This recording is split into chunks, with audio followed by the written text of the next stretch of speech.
Good morning, everyone. So let's have a quick look at Instagram. Should be live on Instagram too. So let's have a look. Good morning, everybody, and welcome to another Triton live here from the Great Barrier Reef. Sunday morning for me, and for you guys should be Saturday. And yes, welcome all the time. See who joins. Odie Banks joined. Hey, successful reef aquariums joins. Hi, Linda joined. That's good. So, guys, just one thing. When you are joining on YouTube or on Facebook, give me a hi because I wouldn't see you. I can't see if you guys on Facebook or YouTube just joined or whatever. There is a list on Instagram for me, but there is nothing really happening on YouTube and Facebook. So if you want to say hi and you want to be getting a greeting from me, just jump on there and say hi, and I'll be seeing you guys. So a lot of stuff happening this week. A lot of stuff happened last week. Yesterday was live with Salem on his trade show. That was pretty cool. And we were like the last ones. He was super tired, but it was all right. Time wise, I think that's cool. Also, Joe is coming over. So on Monday, tomorrow, he'll come in, fly in from Los Angeles. So he'll be here. There's a lot of stuff happening in America for us. So we're kind of changing a lot of things. I will go to America again, I think in January. So yeah, a lot of stuff happening. And hey, Damien, how are you, mate? That's it. That's it. Good job. The writing stuff being on YouTube. Yeah, and we have boating season, so we can go out quite often, and I will do that next week again, even with Joe. Let's see what's happened there. Maybe we'll go live a little bit live with Joe on the boat. Let's see. But yeah, a lot of stuff happening. What's very important right now is obviously we're running the Black Friday sales, right? So make sure you do not miss out. We have sale that we're 30% on the whole shop, like 30% shop wide, nearly 30% on everything. And it's including the subscription. So the subscription is also having 30% off for the first month, and that's quite a very good thing for a lot of people. There are quite a bit of people waiting for it, but I know you kind of forget about it. But make sure you check out the Black Friday sales, the 30% on our shop in America. Okay, just make sure. I think we have a German one going too. I think it's 20%. Make sure you check out the American one. Okay. So let's see. Hey, Corlin K-pop is on. Hi. I have not seen you for a while. I think, yeah, not seen you for a while. G Carroll joined. Hey, G. And Juan Alejandre. Hey, good. I think I was on the wrong. I wasn't on Instagram. It wasn't on my own account last time. I'm very sorry. I just, it's just one button you click and it's a wrong account. So this time I'm on the right one. Thank you, Greg. Love it. Thank you, mate. Yeah, it was a good show. It was good. It was very spontaneous. Greg, I was just coming back from a basketball coaching game thing. So with the under 10-year-olds, I was pretty I was screaming and shouting beforehand all the time, so I was very relaxed when I came back, just to let you know. Hey, Dindiri, how are you?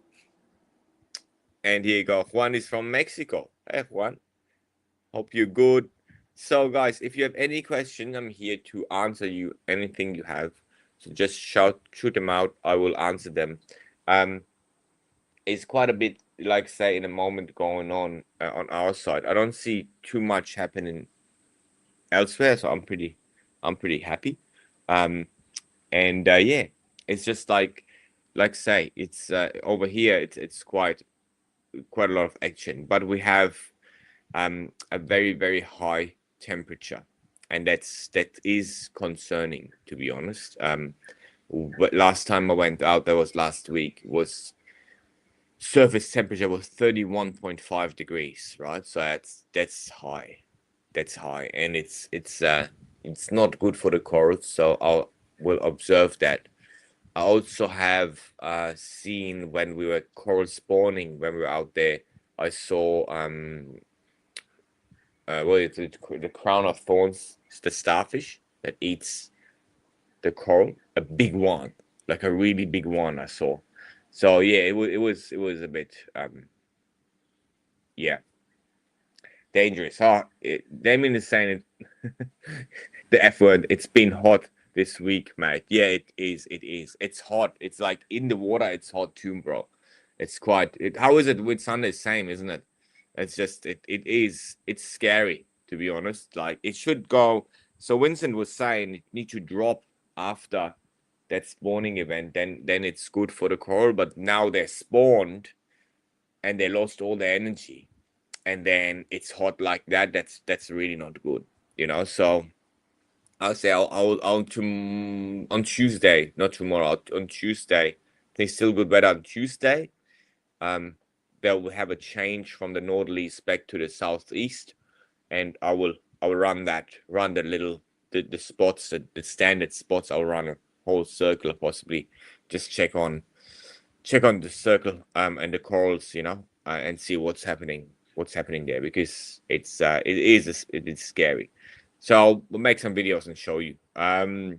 Anyway, so Akokila is on. Hey Luis, how are you, mate? How are you? Yep. I love when you do that. I love when you put all the kangaroos and boomerangs. I like that.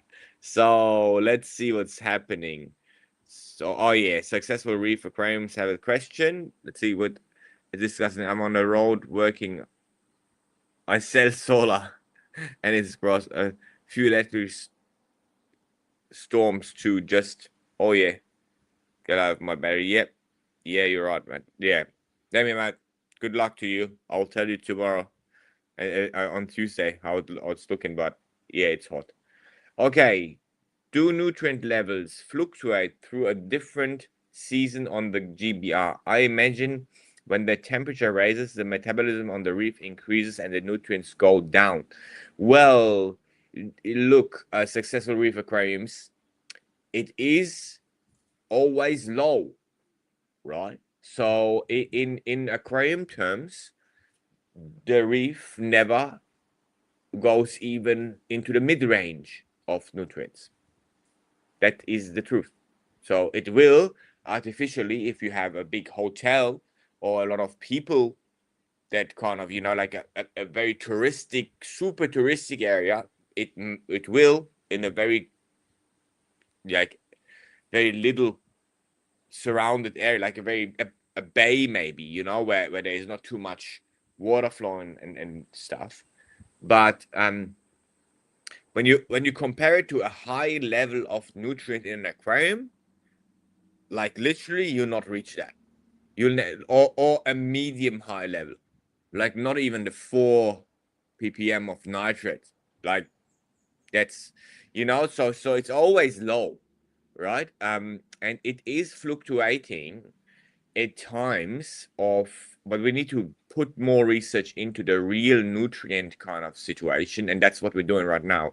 It is fluctuating with the water that is coming in through a lot of rain, for example, but then it's also a lot of fresh water coming in. So it's actually then visible, and it really depends then on where the water is coming from.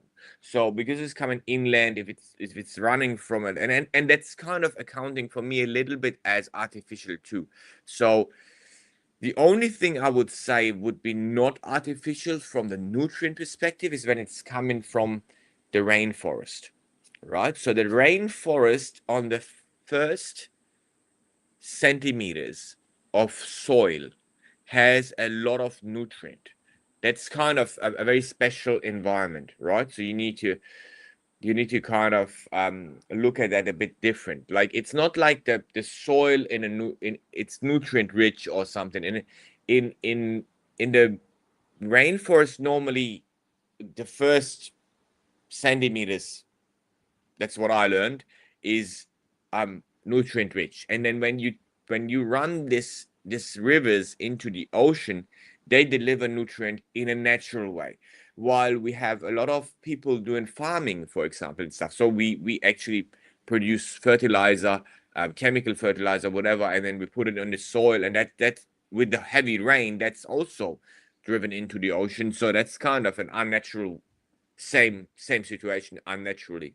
So the question is how much natural nutrient we can get, how much not net or artificial, let's say, like or man-made ones, and it is also about the rain itself. So now it will start raining. Now in the hot season where it's getting hot, we get northerly winds, so it's getting even hotter, and then you get the storms building up and a massive amount of rain coming down, like in the monsoon season. Then you will have the water actually carrying a lot of nutrients. So now the other thing is that you need to understand we have a reef that is further away. We have a barrier reef, right? So the Great Barrier Reef is not close to the coast at every spot.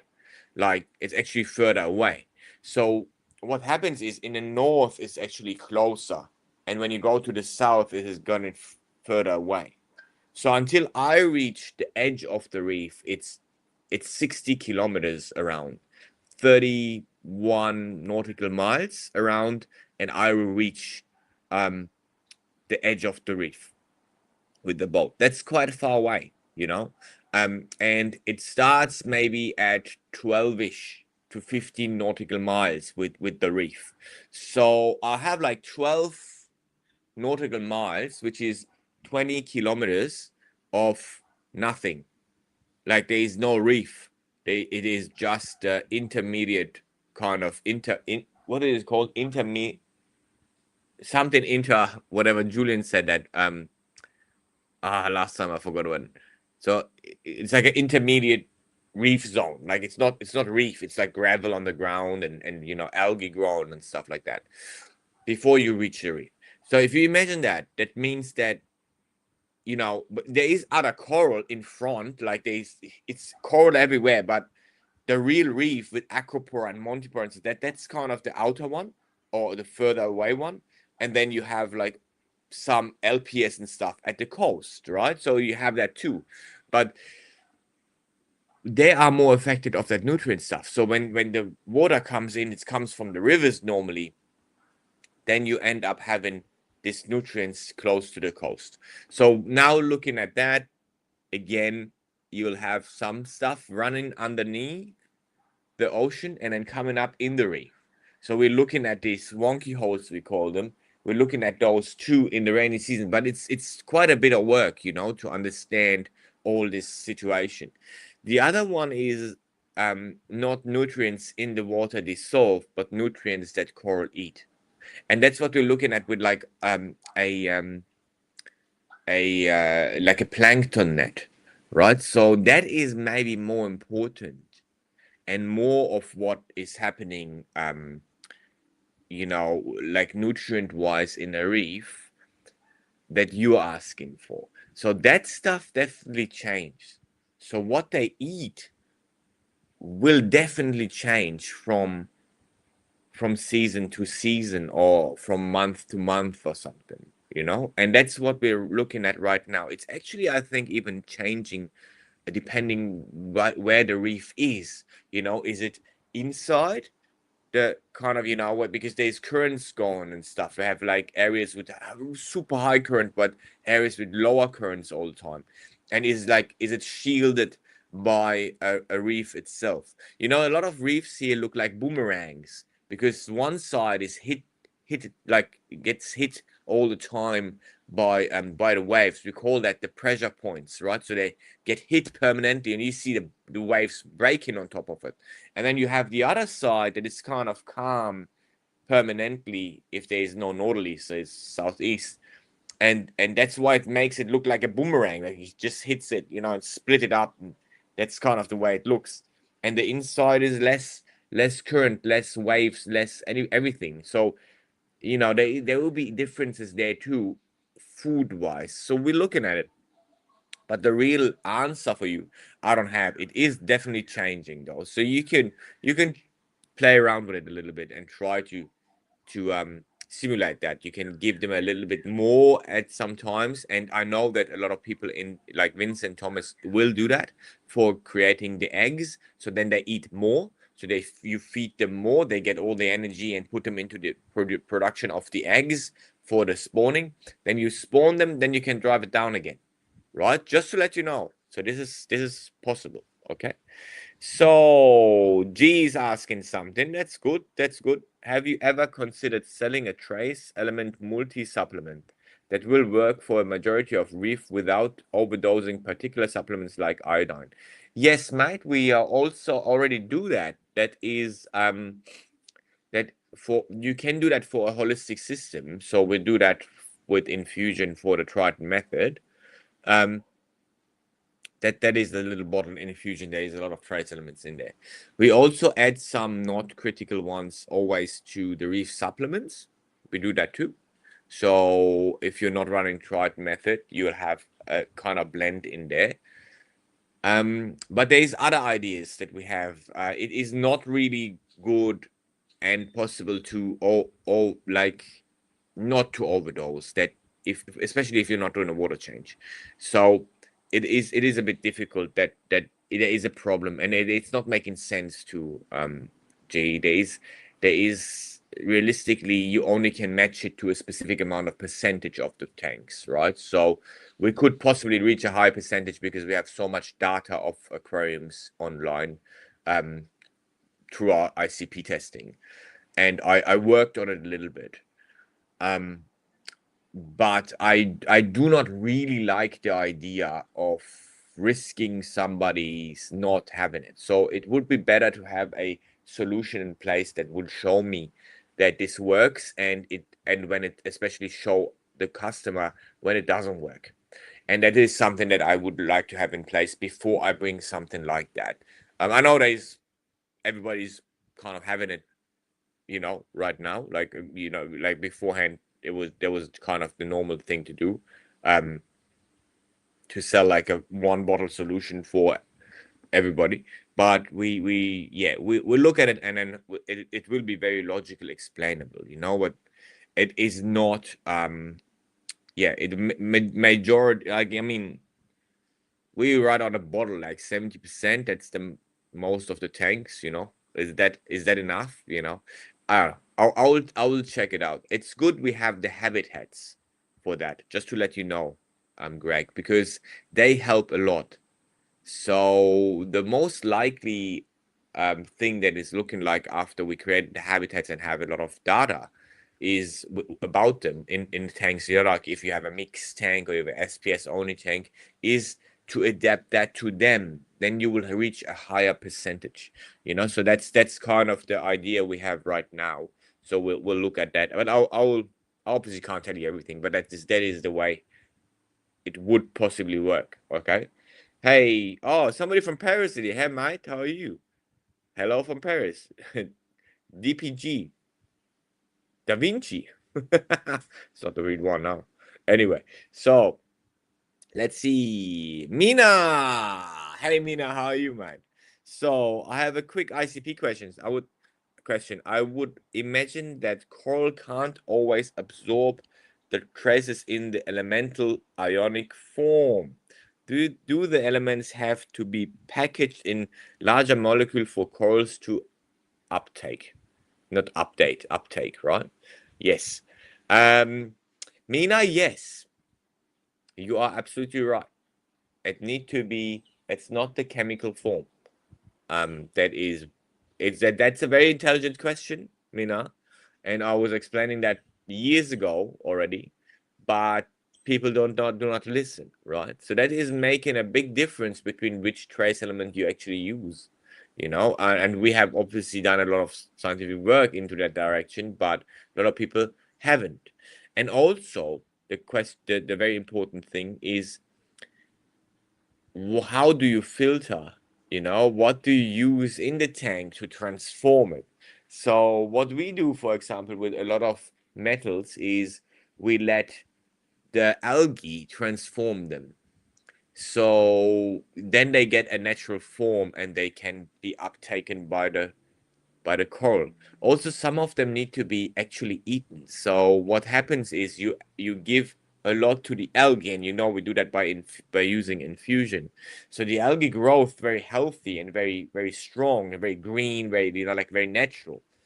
Then the algae gets eaten up, or it dies off and produces the detritus, but that is still carrying our product, but in a very natural form. And then it's getting up to your top and the coral eat it. Then you get it into them, right? So yeah, there is a lot to it to be able to give a coral a trace element. Look, with zinc, for example, it's not like that. It is, but it is not. It's gone very quickly. It works very fast. But with a lot of other ones, not, right? So yeah, there is a specific thing that I will not tell you online because everybody wants to know. And that is making our products very effective, So that is something we worked for a long time on too. Like you need to understand if if you bring some product like a product like that, you need to put some work in there. There is no guideline for it, right? So that's the truth. And if you never have done like ICP testing on your own or have a lab at least, or even if you have one but never done testing in seawater or like just put the effort into it, you will actually not know. That is the truth. So you will not be able to create a product as good as we have, and that is very important too. And if you have a lab and stuff, you will not be able to measure what we put into our liquids. So that's important to know too. When the first times when companies started copying us, they pretended to have tested our liquids with their ICPs, with their labs, and then just copied them.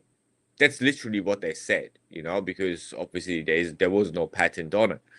Um, but you even can't do that, You can't because the ICP is not taking any molecules, and it's very hard to do that. So it's not that's things like that are not that easy, even if some people want to try to make you believe that, but it's just not possible that way, So just to let you know, it's a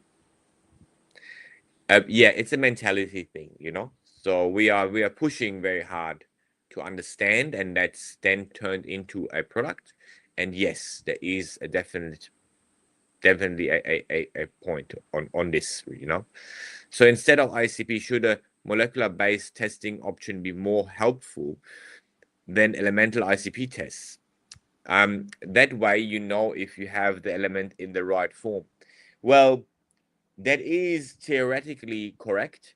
If you would be able to do it, but it's not, because the elemental version is the simpler version, right? The elemental version is showing you the elemental in just one element. It's only one version of the element, let's say, right? On the other hand, there will be millions of molecular possibilities. So what happens on that side is you need to work with something that you're searching for. That is the hard part. It means that when you want to see, like, okay, do I have ibuprofen in the water, then you will have a setup for ibuprofen, because ibuprofen is a molecular long chain whatever, right? So that's what then you need to go and look for ibuprofen to be then able to test it, and that test is very, let's say, much more complicated. So the broadband testing for all the substances is nearly impossible, right? It's actually not possible, right? So if you go broadband and don't know what you're looking for, if you know what you're looking for, it would be possible, but very, very complicated, very, very expensive. and it's not really needed, you know. If you would now look at um something that you have in your body, for example, so like you go to the doctor, right, and they're looking for some markers, let's say you have sugar issues, then they look for some things that it can easily detect and quickly in your blood that show them that you have higher sugars. They won't possibly go for the sugar itself. Like, this is just an example, right? Or when you're sick, for example, right? If you look at the COVID test, okay? So it was, yeah, sure, there was a COVID test that shows you have a kind of COVID, but it won't show you exactly which type of COVID. There need to be a way more complicated test to check the DNA of that COVID test. So the question is, how can you dumb it down? Let's say that, and that's the ICP in them, and it will be the ICP still because that's the way you fast screen your water, and then from that, but you go and put in definitely the one version that is needed for your coral, or know that you have something in place to turn it around into something that is good for your coral, right? So because also you need to know that there is a lot of fluctuation happen, like the turnaround, the how do you transform it into something else and stuff is it is just too much happening, right, Mina? So thinking of that, the best way is still, if you can, screening it by a elemental version in an ICP, then adding it in a way that is good for your coral, and you will get the better results, because screening it is not possible on the other way. It's just too hard, so you'll end up, and the cost will go up, everything will be horrible, you know as soon as something like that is possible, in a way of having a lab shipping stuff. You need to also know shipping this stuff, they're not stable, all these things like will get you really in trouble. You will not won't get good results, right? So for example, some of the samples I take here to do these things, I freeze on the boat. Like we freeze them on the boat because they won't survive the transport back. Just to let you know how that molecular things work, while bringing them back in a like when we take water samples normally to bring them back to the lab, we don't need to freeze them. We just leave them. We go. They're atomized anyway. You know. There is a lot of problems that you will face with that. So sorry that was long, but it was needed to be a bit more precise here. So that's great point. Is it was to buy elemental salts and mix them into a bottle, much harder to synthesize and test a complex molecular carrier who without a lab like Triton has. That's why Triton is about. Thank you, Mina. Thank you, Matt. Yeah, but if you have more questions like that, just ask them. I know they're a bit like, let's say I explained them very detailed, but it's a very difficult like thematic. You can't just go very simple. I don't like that because it's not making sense if I say it in a simple way. I hope that's okay for you if I go a bit more chemical when it's coming up. Okay, so interesting. Thanks, mate. Successful. No worries. Let's see Instagram. Yes, exactly. With the data you have more credibility than some of these other companies doing this. Thank you, Greg. Yeah, we work hard for this stuff. We work hard for your trust too.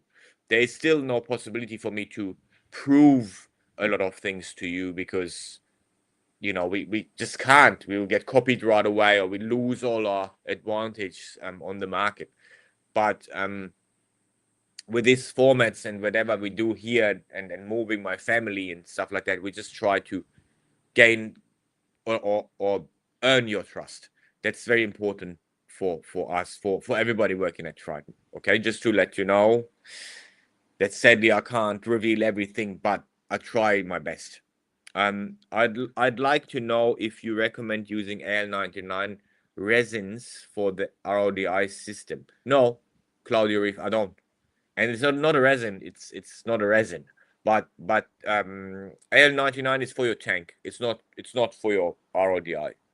The RODI would have taken the phosphate out anyway, and silicates you can take out better with the resin, like you say. You know, that's much better. So not for your RODI unit. So Bryce is on. Hey Bryce, and Patty is on. So Dan is on. Hi guys. If you have any questions, just shoot them, right? And if you're one more time, if you're on YouTube or Facebook, you need to comment so I can see you. Otherwise I won't see that you're there.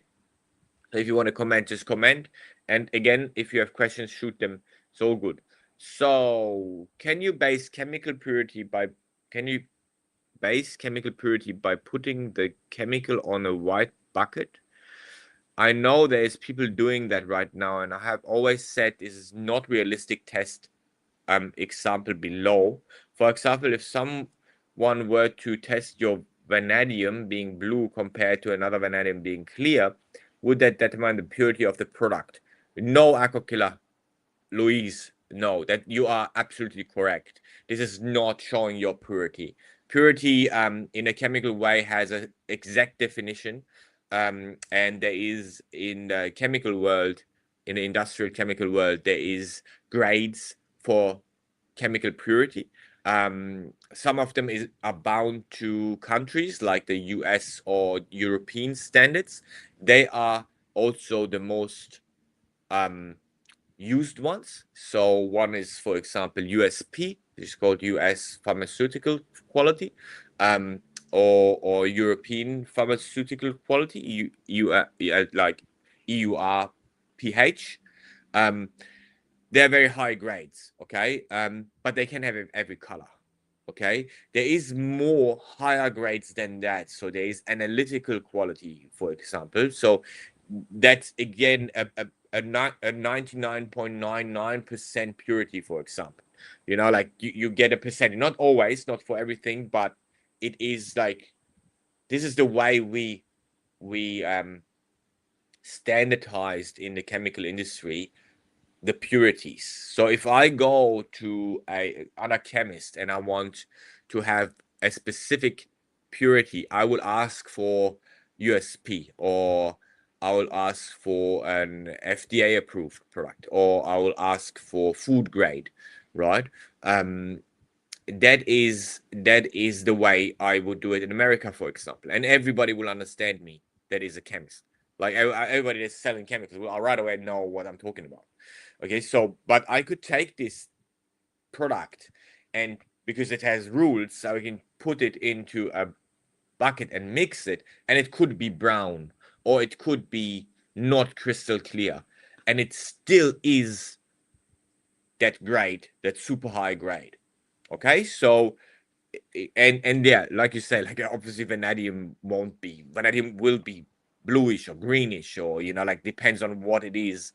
Some of them have actually color, and that is the truth. Most of the things you see in the industry is a brownish color that comes from metals like iron, which are absolutely not dangerous, especially when they get the brown color, because then they are precipitated. So they're actually not in solution anymore. So you can just wait, they settle on the ground. You have that with a lot of salts, because they are not produced by the company that you buy them from often. So then the producer change salts and stuff, and they'll have a little more iron or less. And if that happens, then obviously you get rust, and that rust will be brownish, and people freak out. But there's no need to freak out. It's no problem at all. It's not even in solution. An ICP wouldn't even pick it up. That is the truth. So it's not in solution in your water. An ICP will not pick it up. Aluminium it will. It's all based on what it is. There's a lot of knowledge behind all these things. If you really want to know them. But that test that you're saying, put something on a bucket or in a bucket and look if it's colored. That's definitely not a test. That's just it's it shouldn't be like that, but it sometimes will be, and it's not a problem. Just to let you know. Okay, so if you have more questions to that, Luis, give me that. That's a good one, because there's a lot of people freaking out about things like that, which shouldn't be the case. So I see your questions, Mina. I'm coming to you. I just have Bryce Martin on the other side. Hey, Bryce, let's see what they're saying. And GHL is on. Hey, GHL. Greetings to Germany. So when using a calcium reactor with reborn media, do you think it's really melting in trace elements? Melting in, yeah, okay. Melting in trace elements. Lots of old reefers really stand behind reborn and have gotten me onto the product. Bryce, there's nothing wrong with reborn.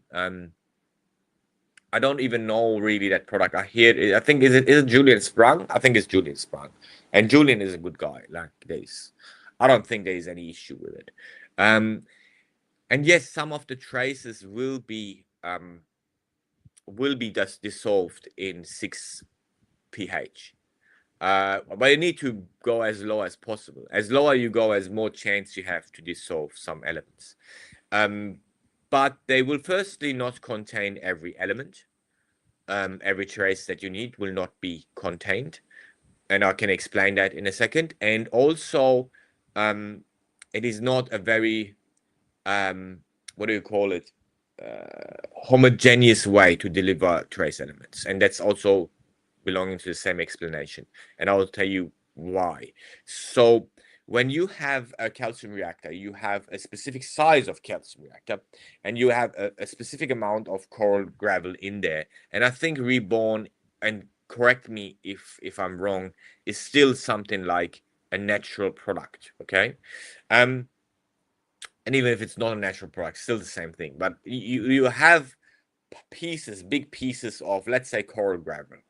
And now different corals will have different compositions a little bit if it comes to traces in this skeleton when they have built it into the skeleton. But a lot of trace elements are actually not built into the skeleton. That's what calcium and carbonates are made for. Maybe strontium is a little bit gone in there. Maybe a barium is gone a little bit in there. But a lot of traces are not actually present in the skeleton.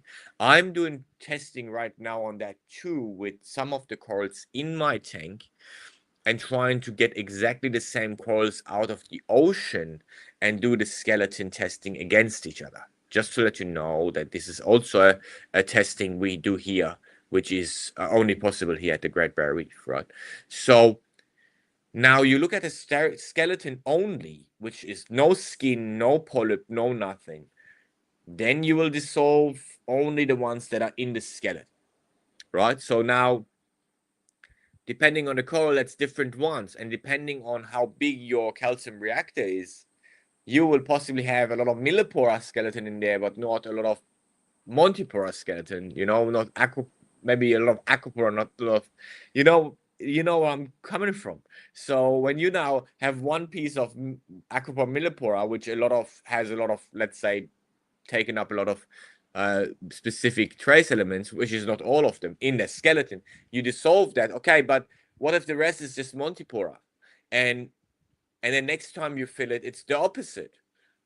So you won't have a homogeneous way to do this. As bigger the calcium reactor, as better, because then you will have more possibilities of having the right pieces. But that is the way you need to look at it. So from that perspective, even if you can dissolve the traces, which you can't with all of them, that is also true, which is the leftover in the, the leftovers in the calcium reactor. You still have a fluctuating amount that is delivered, and that is not the optimal way of doing it. So the other thing is that you will not have all of them. For example, vanadium. I've never found vanadium in skeleton. Very rare to be. Nah, it's not even rare. It's just I've never found it. Right? I found some skeleton, but that's not a stony coral. That was carrying iron in it. So, and I did, like, testing on other stuff, that is also building a little skeleton kind of thing. So yeah, if you look at it, it will melt some, but very uncontrolled. That is the truth. So usually I'm mainly porous in the calcium reactor media. Well, I've seen other things, Luis, but the problem remains. There's no way to go around that. And some of the coral gravel, even if you would go detailed and try to figure out which coral it is, like imagine that, what you're doing there, like you put it on the desk and, oh yeah, that's aquapora, I need a bit more aquapora, I need a more porous. Even if you want to do that, coral gravel sometimes or very often even I have an island here that's cool. It's like it's like really only coral gravel. It's looking like in a shop, a beach. I'll have a video of that. A beach that looks like in the shop when you buy the coral gravel in the shop. You know what I mean? Like it's a massive beach, and it's all like you feel. If you're an aquarist and you ever went into a shop, you're like, wow, that's like, it's crazy. But anyway, so if you look at it, it's because it's kind of sand that the water washed it. It's like round, it's rounded. You can't really see what coral that is, so it is already yeah, it's just difficult. I don't think we should start, you know we should start getting the shops to differentiate between the types of coral gravel they sell. That will be, maybe we should. It'll work for them. Okay, so Mina, I'm coming to you and I'm coming to Damien. Damien is asking on YouTube. So, using full TRITON method, you don't do water changes at all or just less? No, you don't. I don't do any. I still have not made a video for you guys, but I'll do that this week. I'll put it up, maybe on Tuesday for the tank 6 months old. And no, I'm not doing any water changes. Nothing. Right? It's just not making sense for me. I have a much more. TRITON method has a massive control over your tank, and a big amount of knowledge after 18 years. Like there's literally no water change can keep up with that knowledge. That's it's needed sometimes as a tool, but it's not like, yeah, it's no, we're not doing it if we don't need to. So Mina, do you know if there is any algae or bacteria that converts tin to less toxic form? Yes, I know. I'll tell you. And there is the next question. Have you seen any nickel or chromium leaching from 316 stainless steel in the tank? Okay, that's both very good questions, Mina. Thank you for them. And John is on. Hey, John, mate. John time. John time. How are you? How are you, bro? All right. So, well, let's start with Mina's question quickly. Yeah, if you have any algae bacteria, so tin in an freshwater aquarium is quite dangerous. Tin will form a lot of dangerous kind of byproducts, let's say, molecules, or change its form to a dangerous, very toxic form in fresh water. I have not seen that too much in seawater because the seawater is loaded with a lot of stuff, like with a lot of salts, a lot of elements. So it seems not to happen there too much, but I'm not risking it anyway, right? There is no bacteria.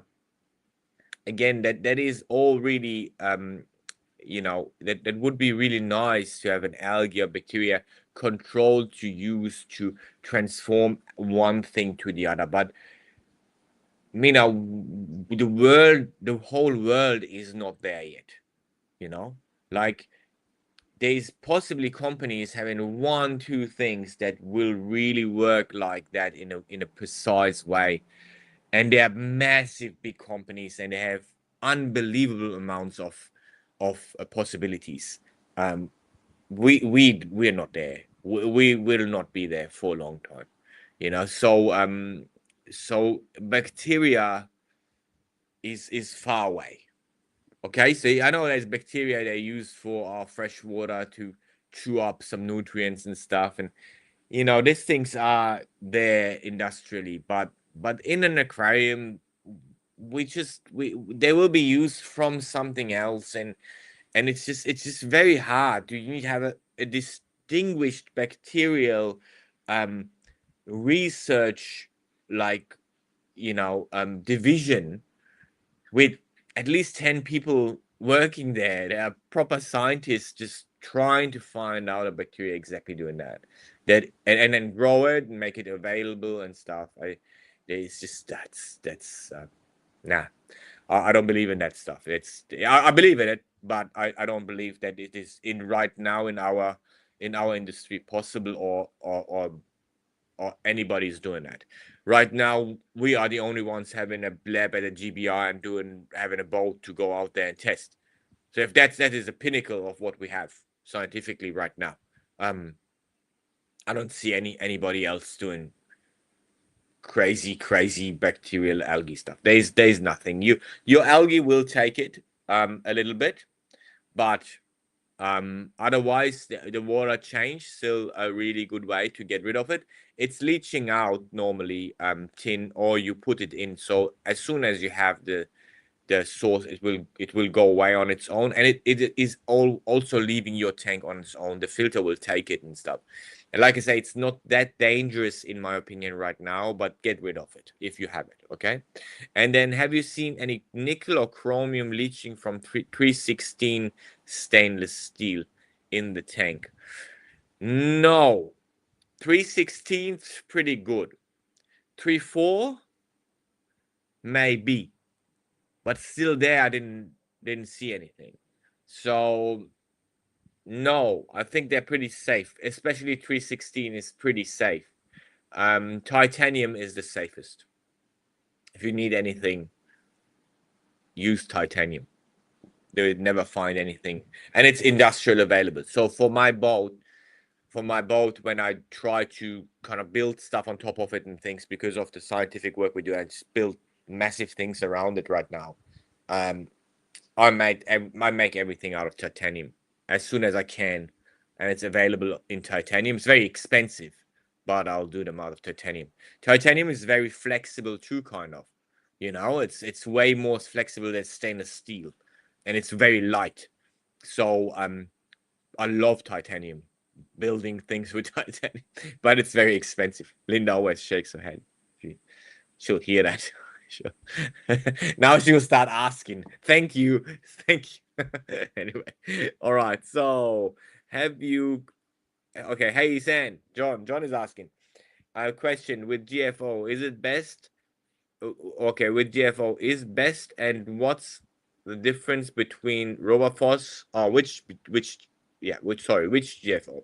Rovaphos and Two Little Fishies Phosban. Thanks for the show. No worries, man. Always show.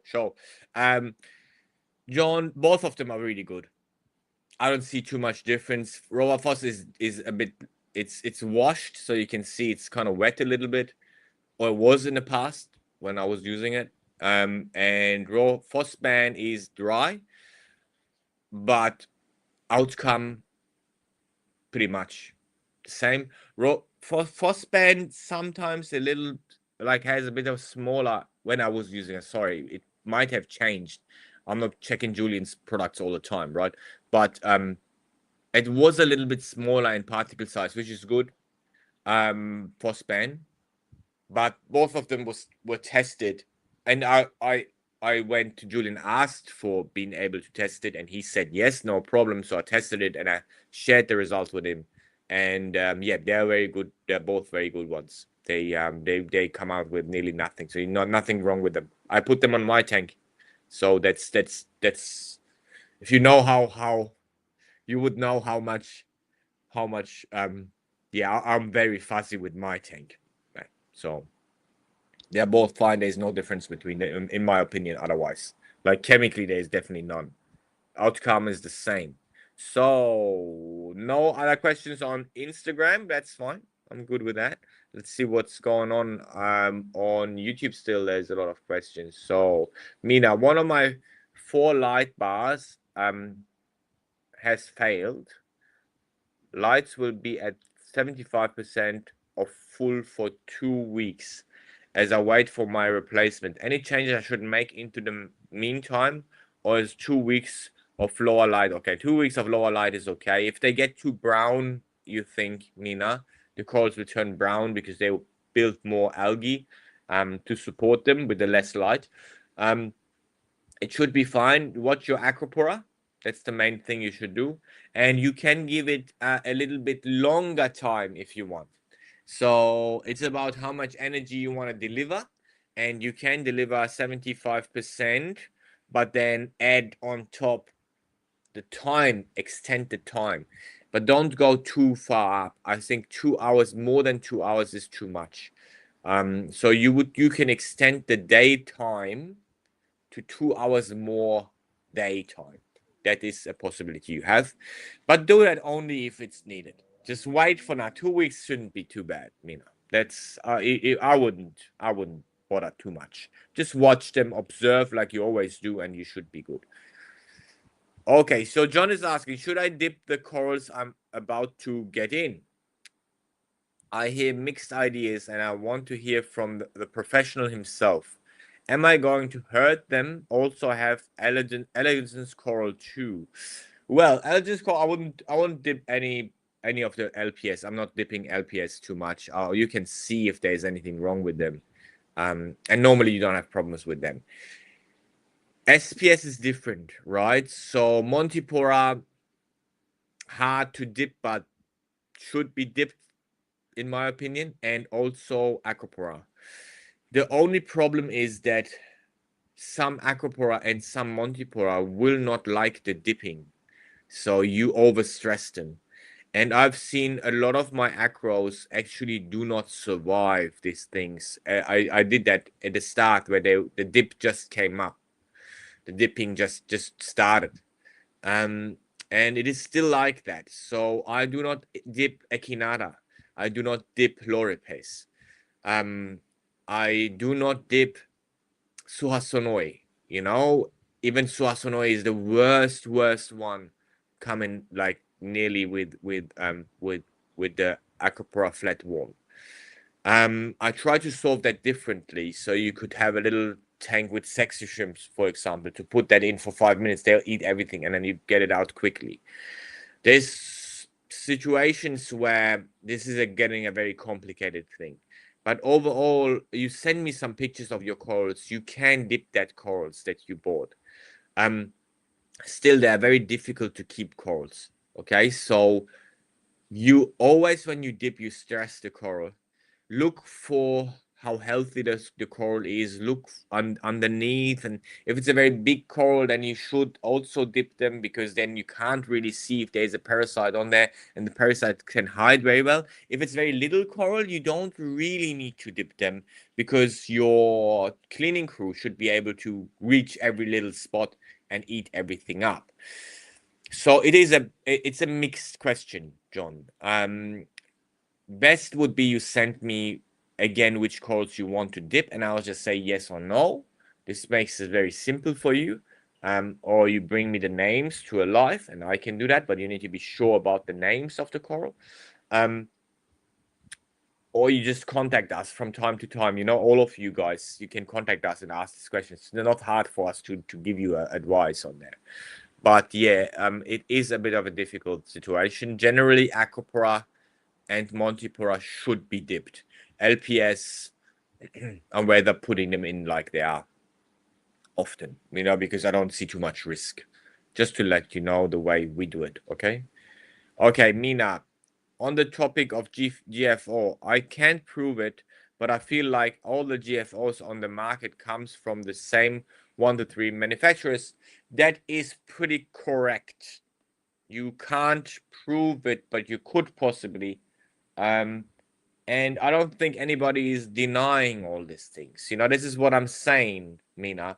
If you look at even that situation, then going the way of, we have bacteria that do this and that, and we have now found this, and that's super available, is just like marketing, But we have an industry that is not able to produce their own granulated product. So we AL99, we buy, we test, we sell. or possibly only once doing that. But so we buy it in an industrial version. But there are companies that produce industrial companies that produce GFO and now go around on a trade show and sell it and send it sales rep. And then the sales reps go and say, hey, look, I produce GFO. Do you want us to brand it your brand? Yeah, you're right.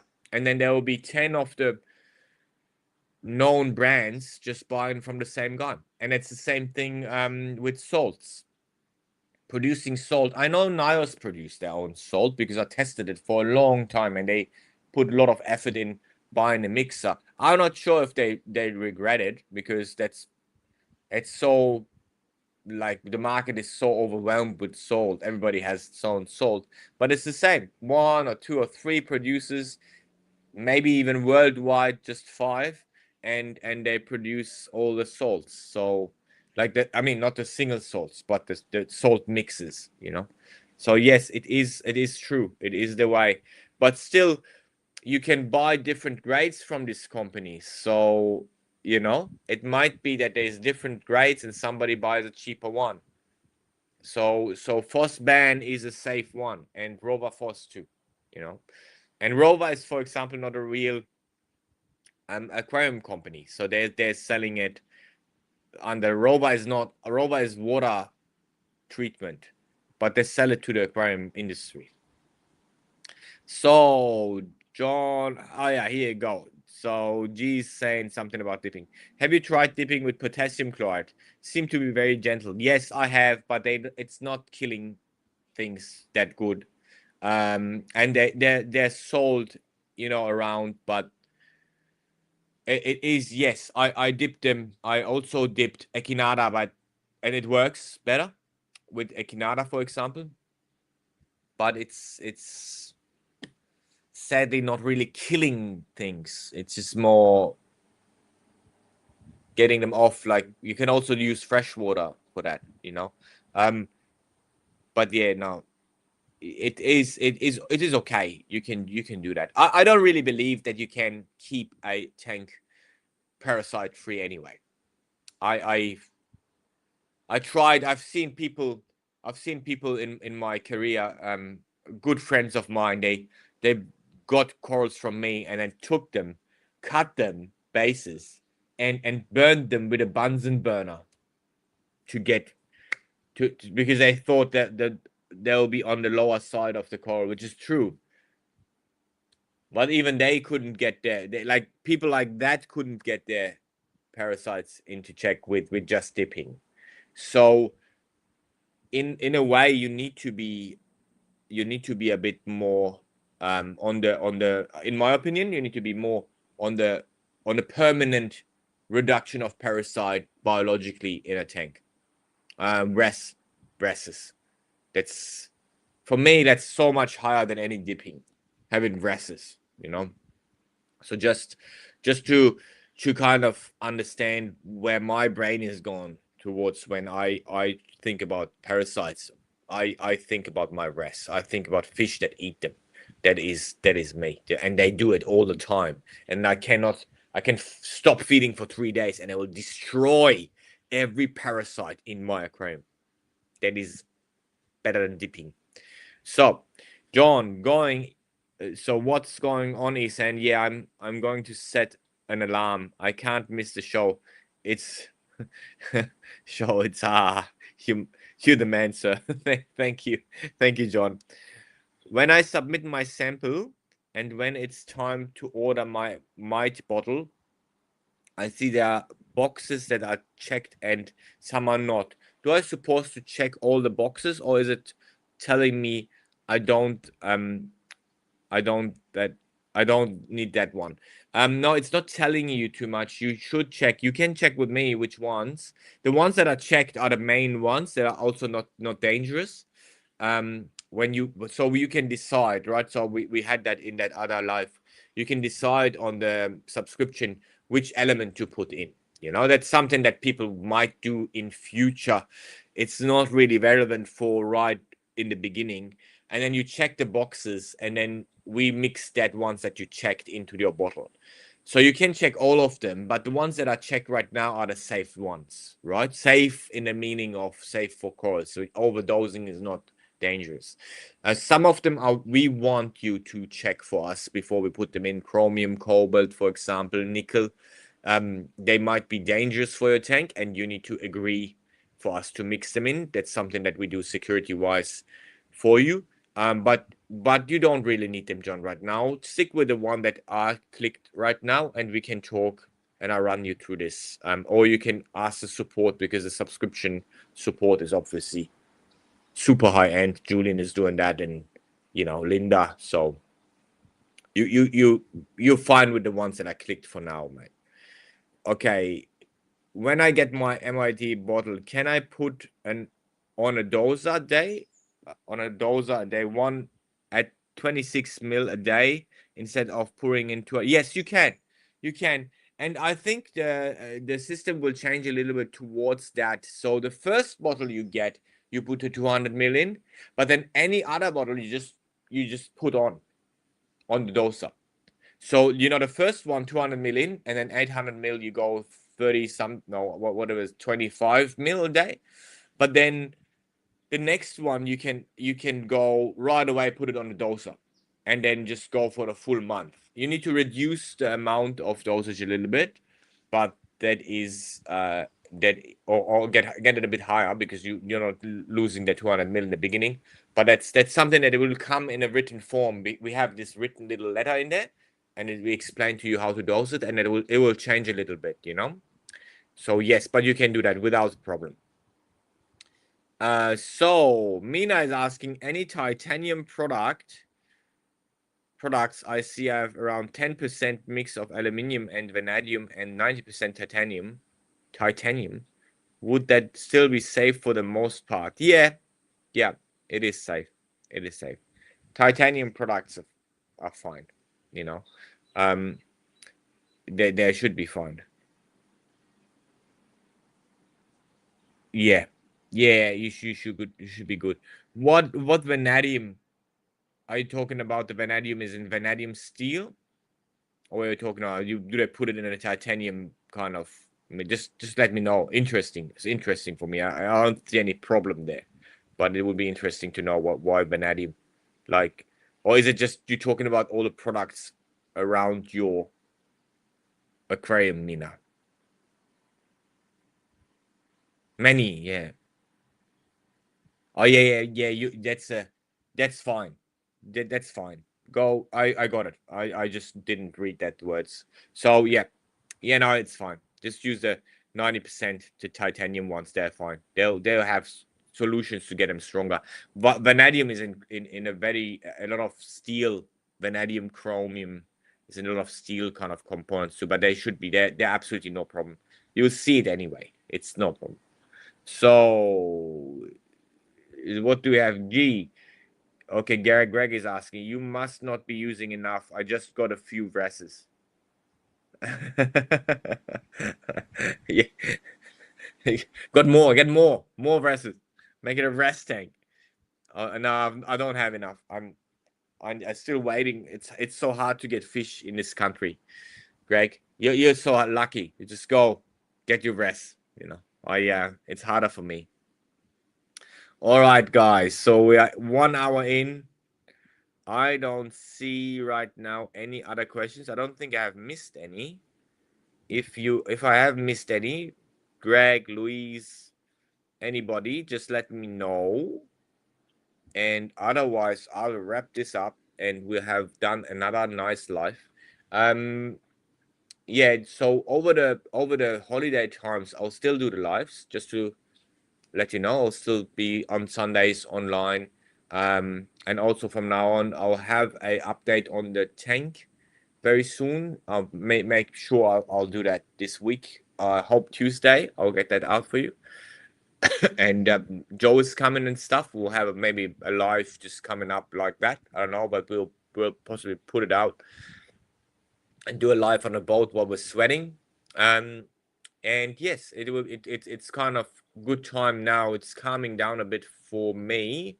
School will have some holidays here.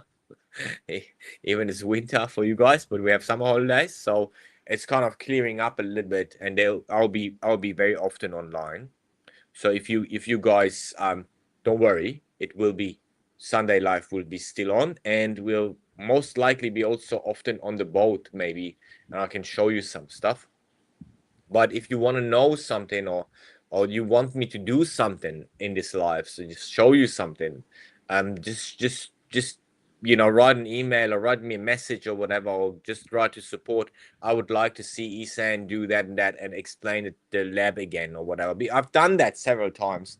Just if you want to have another questions to it, and want me to be there, and I'll go into the lab and show you everything, right? So just let me know in that time. I have a good amount of time to help you with this stuff. And yes, I will do it because I really like doing my lives with you guys. I enjoy them. Okay. Have a good one. I'll wrap this up. I don't see any. Okay. So Beans Bro. Beans Bro, where have you been? Oh, he's asking the last question. So yeah, I will, John. I will show you some pics. No problem. I'll make a video to show you what craziness is going on, and all the bases are already grown into each other and stuff. Like the corals are crazy. Okay. Okay. So thank you, Mina, and I'll answer that last questions. What does biobase do? Biobase means, bro, in a very short form, is regaining metabolism in your tank. So when you start a tank, and you have all the critters everywhere, like everything is moving, you can see like little trails on your glass bottom and stuff, like, and then you put the first course and everything is like alive, kind of. But then you put fish in over a time of having an aquarium, that kind of is reduced because your fish are getting very specialized. They know the tank, they eat everything, and it's just lower amount of metabolism in their kind of, and to regain that, biobase delivers a solution of nutrients matching the TRITON ratio, not the Redfield ratio, the TRITON ratio. It's a ratio that we found to be more or better matching the water in your aquarium, and I have written a little paper about that. A tech paper, and you can read it up if you want, but that is a really matching situation. So when you add that, you regain all the little growth of algae and stuff on your rock. You won't see it, but all your little critters will eat it, and then reproduce, and then you get back to the situation where you have been. Like, it's actually a metabolism driver, right, for your tank. And you will also see the tanks, the fish, they will start eating more from the rocks and things, like I like that stuff. I really like it, but I'm not using it until I have this situation somehow, and it's normally after a year, like, just, yeah, it's not an old tank syndrome or something, but it is made for that. Okay, so you don't need it all the time, but you want to use it, you give it an extra boost into nutrients and energy.